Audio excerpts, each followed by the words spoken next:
watu wa Mtwambu, asanteni kwa mapokezi, asanteni kwa zawadi, asanteni kwa ndizi, asante mkurugenzi wa Scorpion kwa kutuandalia mapokezi makubwa, na asanteni wanasimba wote wa Mtwambu.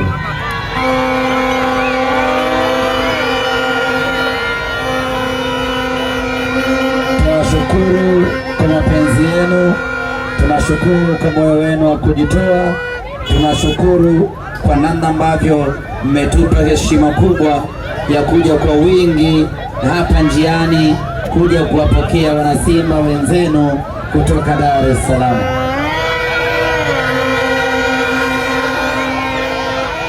Tuko safarini kuelekea kwenye uzinduzi. Jamani, tupishene ambulance ipite.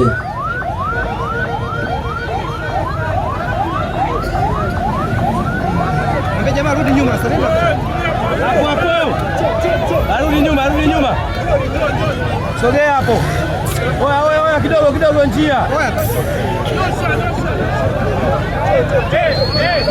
Kidogo. Ndugu zanguni, ujio wetu Arusha ni kwa ajili ya uzinduzi wa wiki ya Simba ambayo tunakwenda kuifanya kesho katika hifadhi ya Ngorongoro. Tayari mashabiki wa Simba kutoka hapa Mtwambu na wenyewe wameshajiandikisha na kuthibitisha kushiriki, lakini kama na wewe una shauku ya kutaka kushiriki katika uzinduzi wa wiki ya Simba ambayo kwa mara ya kwanza na katika historia yetu inakwenda kufanyika katika hifadhi ya Ngorongoro, unaweza kumwona mwenyekiti wa Simba hapa Mtwambu, Bwana Mdachi, atakuandikisha, atakupa utaratibu. Kesho tunakwenda zetu Ngorongoro, tunakwenda Kreta, tunakwenda Shimoni, tunakwenda kwenye uzinduzi wa wiki ya Simba. Na leo usiku tutakuwa na mkesha wa Simba Day ambao utafanyika Sparrow Lounge kuanzia usiku mpaka asubuhi. Nyote mnakaribishwa. Niwashukuru sana, nawapenda sana. Turuhusuni tuendelee na msafara, maana bado safari yetu haijafika mwisho. Asanteni sana wana Simba.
Kwenye hii kuruza ni moja kwa moja tunasafari hili mpaka Karatu. Twende DJ mpaka